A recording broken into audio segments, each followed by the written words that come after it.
Hello and welcome to A Conversation on the Daily. Bern. I'm your host, Eric Miller, joined today by an awesome progressive running in Florida's 24th, Christine Alexandria Olivo. How you doing, Christine? I'm great. Thank you so much for having me, Eric. I'm really honored to be here. Yeah, thanks for taking some time to speak with me. I think I first became aware of you. You're super active on Twitter. I follow you, and every time like someone like Bernie tweets, you're like the first tweet after. You post these just really succinct policy things like we have to abolish ICE and private prisons. You're very direct, and I admire that about you. I know you're a working class mom running for office, and there's a lot of challenges in that, and I want to ask about that a little bit, but just and I'm going to try to aim for a half an hour. I want to keep you long because I know you're out in the field campaigning early voters, so I don't want to keep you too much from that. But what animated you to run? So, okay, the actual moment that inspired me to run was when my grandmother passed away, and we went to the cemetery. My grandmother had been really begging me to get into politics for years, and I said, no, I want to be an entrepreneur. I want to do this. I want to do that. But she passed in October of 2018. We went to the cemetery, and she shares the mausoleum. She's in the same area with Trayvon Martin. Oh, And when I wow. saw Trayvon Martin, I was really shocked. And the funeral director said, "Oh, we get kids all the time." Actually, that day they had a 3-year-old girl's funeral that day. And I was looking at my newborn son. I went in the car and I said, this can't happen anymore. There is no way that I can allow my children to grow up in this district if it stays the same. I don't want to have to move away. I don't want to have to, you know, you know, shelter them. I want them to have the life that I lived without being afraid of dying before their 16th birthday. Yeah, wow, that's powerful. I'm gonna play a video on the outro, and you talk a little bit more about that in there as well. So stick around for that. I will say you don't take corporate PAC money, so as per usual with all my guests, they need donations. Christine is a people-funded campaign. ChristineForCongress.org or ChristineOlivo.com. They both go to the same place, and you can make a donation to either one. $10, $5, $100, whatever you can make, will make a difference in, grassroots campaign like this. You're running against a Democratic incumbent who's, somewhat of a corporate Democrat, a swamp creature, if you will. Can you talk about her a little bit? It's Frederica Wilson. Frederica Wilson has been in Congress for about a decade, but in Florida state legislation, 22 years altogether. Right. Frederica Wilson is the most absent out of all of members of Congress within the state of Florida. She is 17th out of 555 representatives. She ranks 17th most absent. She's not showing up. She takes money from Carnival Cruise Lines or Walmart or Blue Cross Blue Shield. She takes money. She has so much there, but doesn't spend a dime on campaigning. I am here in the field right now. She doesn't have not one sign. She doesn't have not one volunteer. She banks on her name, but nobody can actually tell me what she does. Right. Yeah. Yeah. Is that what you're hearing back when you're talking to people that she's been absent? I know we can look at that, looking at the numbers and the metrics and so forth, but when you talk to constituents, are they like, I don't know where she is. Does she do town halls or whatever? So no. So it depends on where you're at. Right now I'm in Miami Gardens. This is Frederica Land. They love her here. Right. I just finished talking to someone. I said, do you know that she's missed 580 votes in Congress? And she goes, I don't care about the records. I said, okay, so what do you want? Like, if you want your representative to just be an activist or help with nonprofits, they don't need to be in Congress to do that. But she's got to vote. That's the minimum that we need to be doing as members of Congress. And you don't care? She didn't even show up to vote for the HEROES Act, which would have put $1,200 in your pocket. Yeah. Right now, everyone in this district would have $1,200 in their pocket.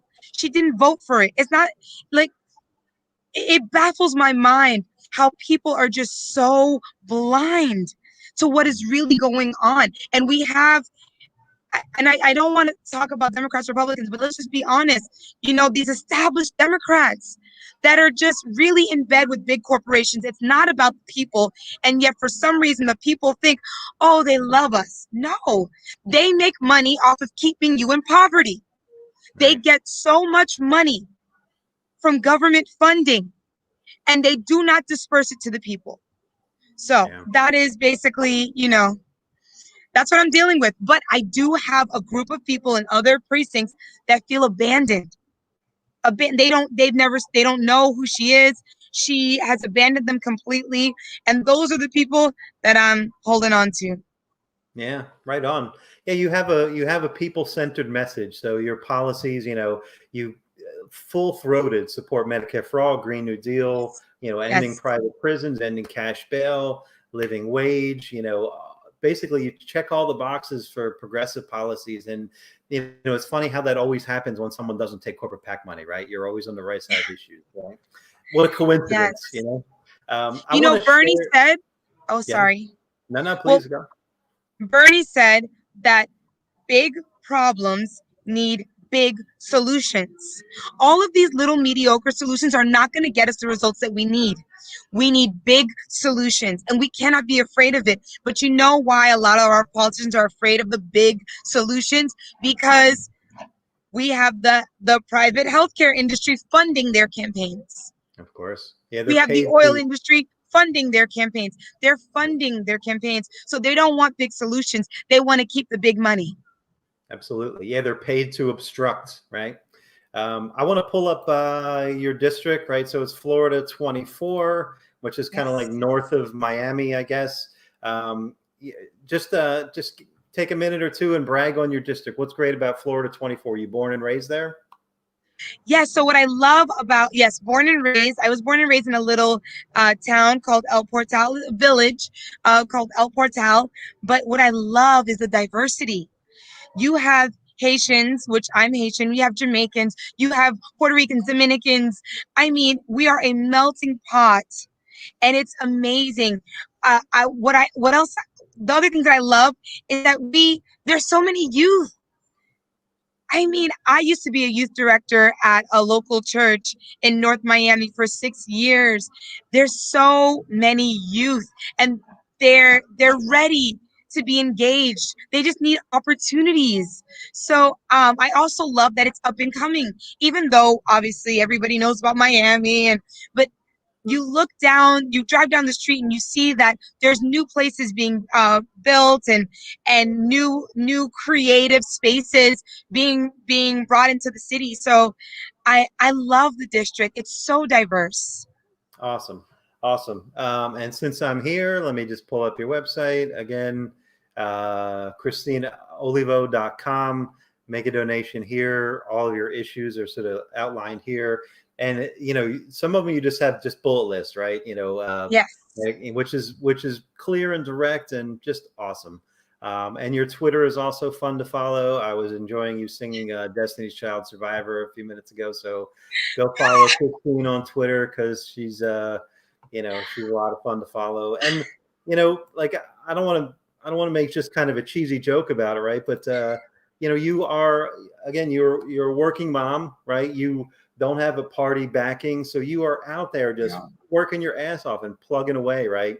And Yes. Well, I actually lost my job during COVID, which has been even harder, right? So I was managing events. I was managing security for events. My father owns a security company, and events stopped. So did my job. So, then I had to become a virtual teacher with my kids. I'm like, I'm not a teacher. Here I am trying to teach my kids. It has been a roller coaster. COVID has been a nightmare, but I'm still standing. Yeah, here, yeah, and just to make the comparison, so the incumbent voted against the HEROES Act, didn't even have time to show up to She vote, didn't and I'm even sure, show up. Yeah, I'm sure she could have voted virtually. I'm sure not everyone was required to go in person to vote.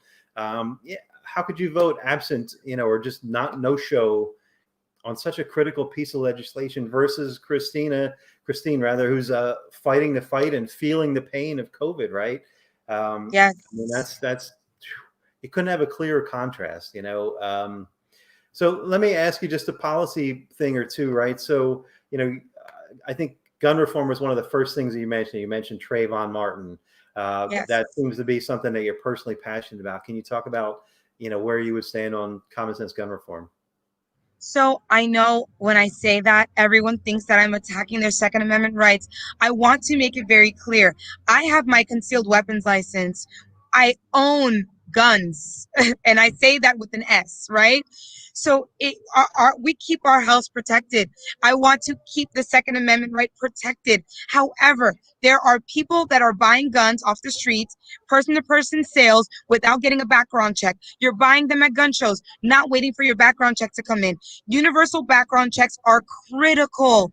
Listen, I got my license at 16, right? I was able to drive a car at 16. My husband's a truck driver. He drives an 18-wheeler. He needs a special license for that. I do not think that just because you have a handgun to be able to go and get assault rifles, there needs to be special licensing. We need to really talk about where these guns are going, whose hands are getting into, and we need to talk about mental health care. We have men and women that are suffering from mental trauma. We need to take care of that. These women that are suffering from domestic violence, their boyfriends should not have, or Right. boyfriends or husbands or whatever, they should not have a gun. I'm sorry. They have a history of domestic violence. We need to crack down on that. That is all I'm saying. I don't want to take away the Second Amendment right. I want to protect it and save lives. Yeah, here, here. It's funny that message of they're trying to take your guns away is so internalized that you're a good faith actor and a gun owner, like you said. You still have to frame it in that way. That's how potent the right wing framing of that has become, that you have to preface it by someone right now would watch that if they were a right winger and they would say she's coming to take it, even though you just clearly articulated otherwise, right? I can never understand the framing of it ought to be like you said you're a responsible gun owner. You went through all the appropriate measures to get your license and whatnot, right? To get your concealed carry permit or whatever. Why wouldn't every other? If I did it, why wouldn't you want the next guy to do it, right? It seems like a no-brainer. So yeah, good on that. There's also the Charleston loophole. I'm not sure if you're familiar with that one, but yeah, that one's one that doesn't get raised enough, and that one needs. That's such a no-brainer. Yes. How about the intersectionality of, so, just because you mentioned Trayvon Martin, it's in your clip, it's kind of, fresh in mind, and we see all those incidents, all those extrajudicial killings and murderers, murdering, and the lack of police accountability and lack of any real criminal justice reform And qualified immunity. Yeah, End yeah, it. right End on. it. We are done with it.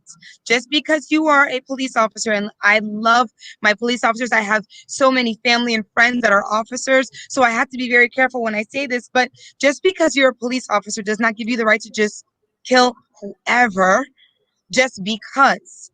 I'm sorry, a $20 bill is not worth your life. Okay? These are Skittles and you and a iced tea or whatever the case is. That's not worth your life. What are we doing here? We're taking people's lives. If you do not know how to de-escalate a situation, you need to get retrained. Yeah, here, here. And there's that tweet that goes around.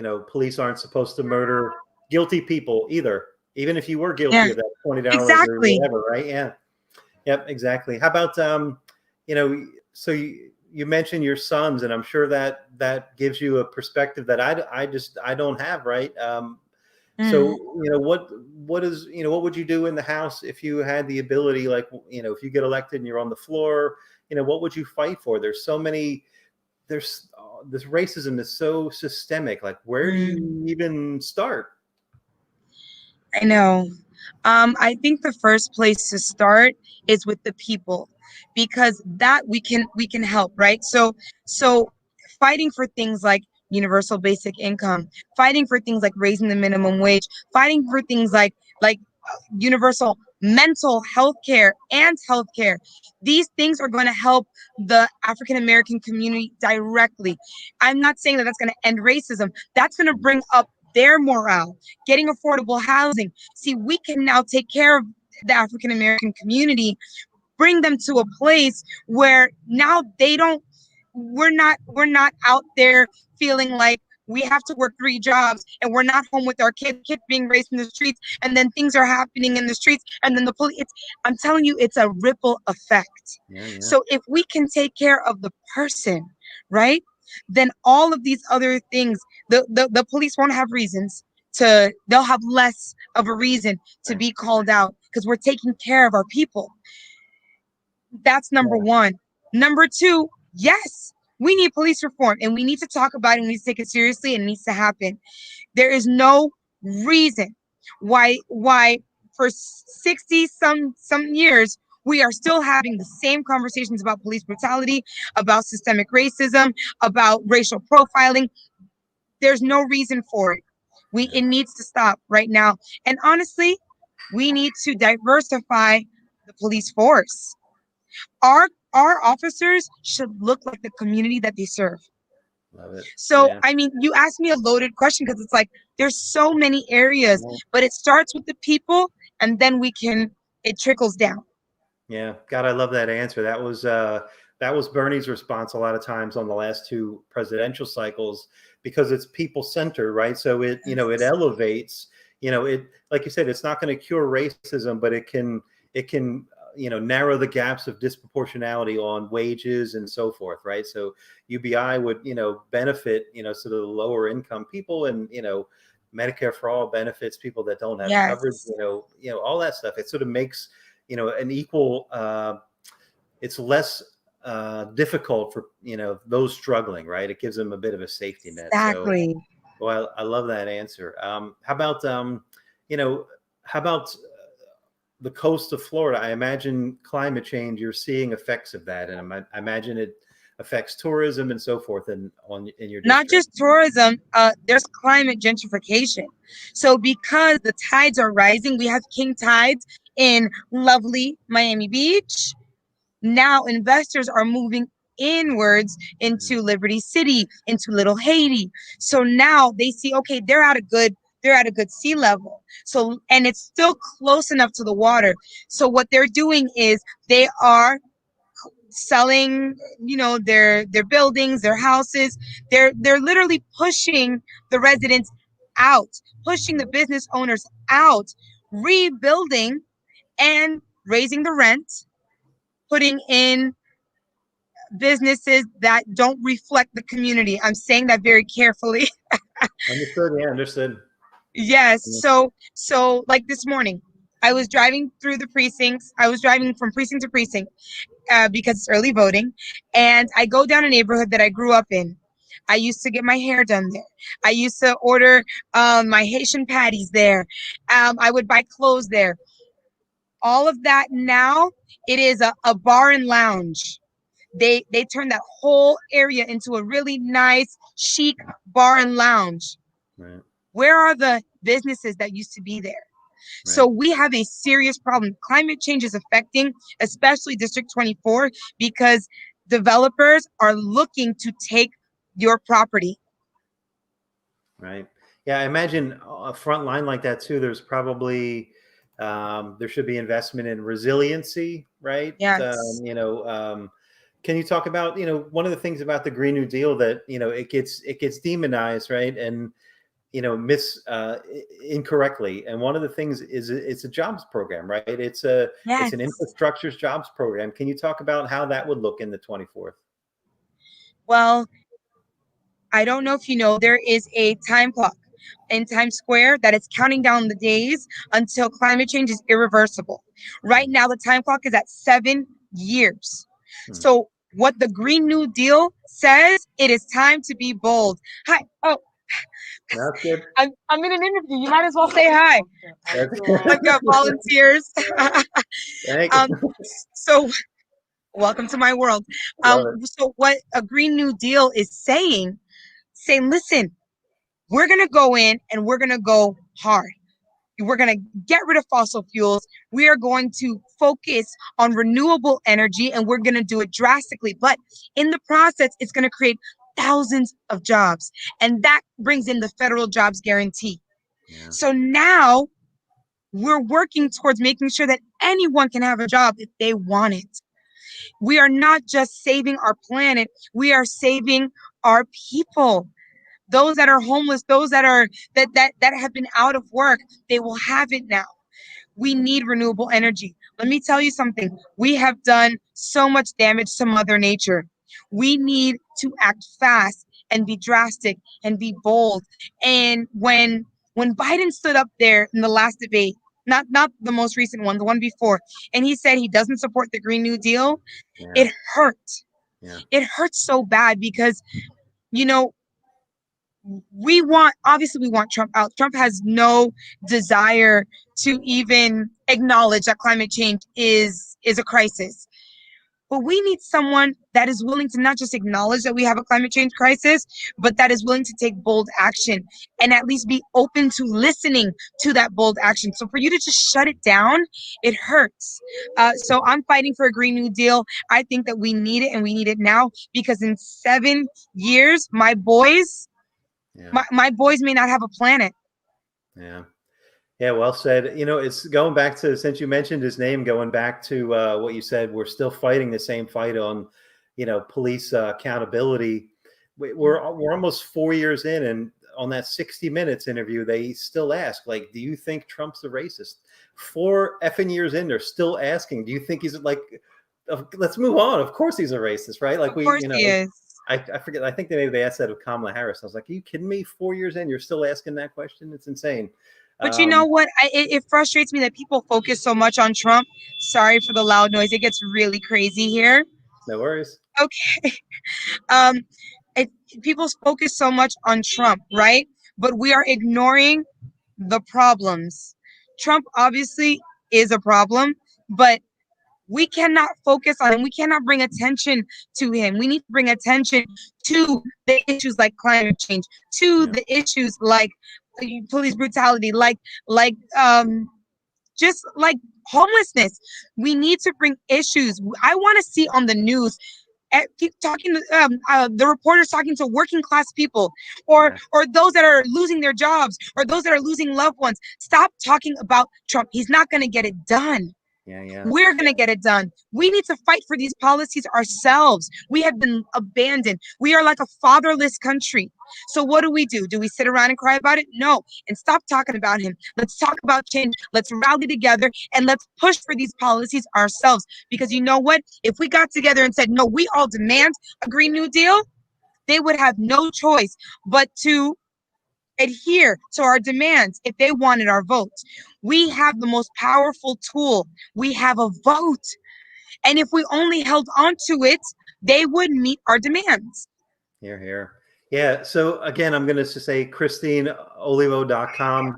Who do you want on the floor of the House fighting for you on these issues? Someone like Christine who doesn't take corporate PAC money, or someone, the current incumbent Democrat who's paid to obstruct, delay, drag her feet, slow walk, right? All that stuff, right?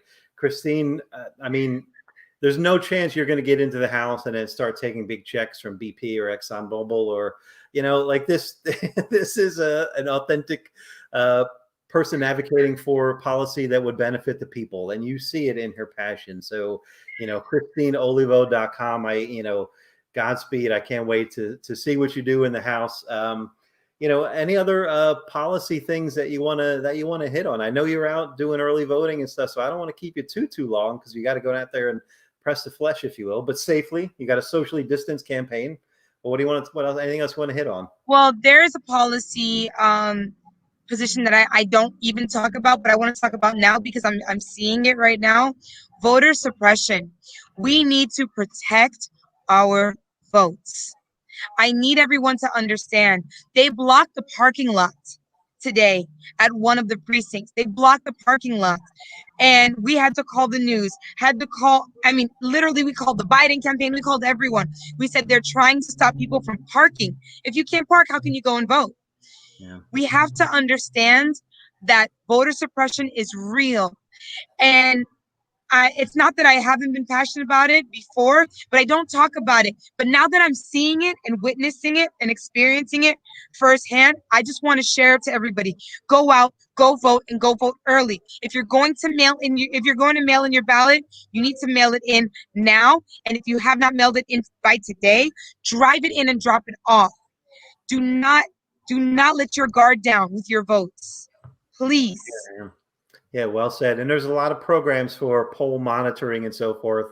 I signed up for one with the Poor People's Campaign. They're doing that across the country. So, you can sign up, get trained and monitor. So if you spot issues like that, you know who to call and, how to adjust it. Right. Yeah, that's such a great point. So, Godspeed, Christine. I thank you for running. Thank you for, all your energy and the fight. It's a tough battle to try to unseat an incumbent. And, I know it's not easy and I know you're working hard and, thank you for that.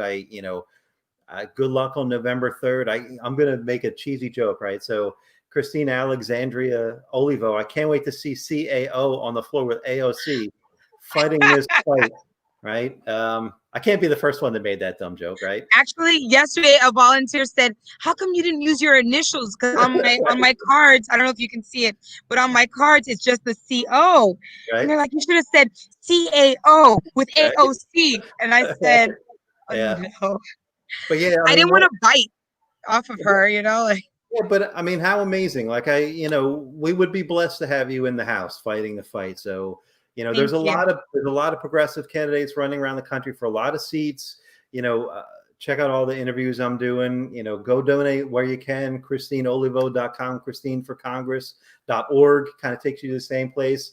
$10, $20, $100.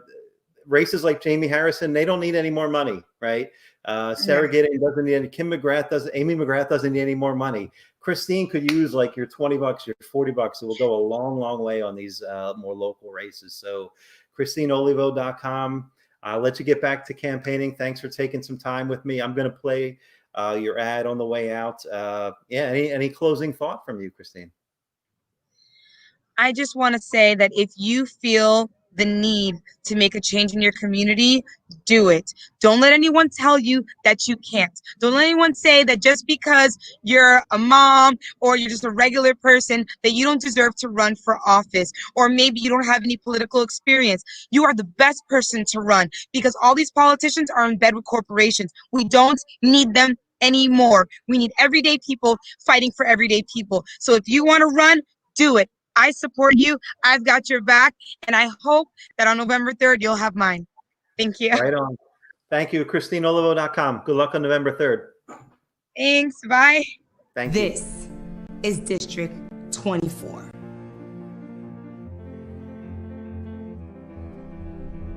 Frederica Wilson has normalized all that you have seen for the past 22 years. A recent study named District 24 as one of the top 30 poorly represented districts in the entire United States. As a child, I thought it was normal to work 3 jobs to live. I thought it was normal for medical bill collectors to call the house. I thought it was normal to have 3 families living under one roof. I thought it was normal to get pulled over with my brothers in the car. I thought it was normal to bury your friends at a young age. I want you to know that it should not be normal to bury your friends at a young age. It should not be normal to be racially profiled. It should not be normal to be unable to afford a home for your family. It should not be normal to not afford health care. It should not be normal to work 18 hours a day and never enjoy your life, while our Congresswoman is absent from work and still gets paid with our taxpayer dollars. My opponent hides her mediocrity behind the 5,000 Role Models program, and yet 77% of District 24 does not have a college degree. I am running for Congress because it's time for a new normal. It's time for this district to have a representative that will show up. It's time for a representative that will listen. It's time for a representative that will fight. I will fight for common sense gun reform. I will fight for a $15 minimum wage. I will fight for Medicare for all. And on November 3rd, when you elect me, Christine Alexandria Olivo, as your next Congresswoman, I will fight to make you proud every single day. My name is Christine Olivo, and I approve this message.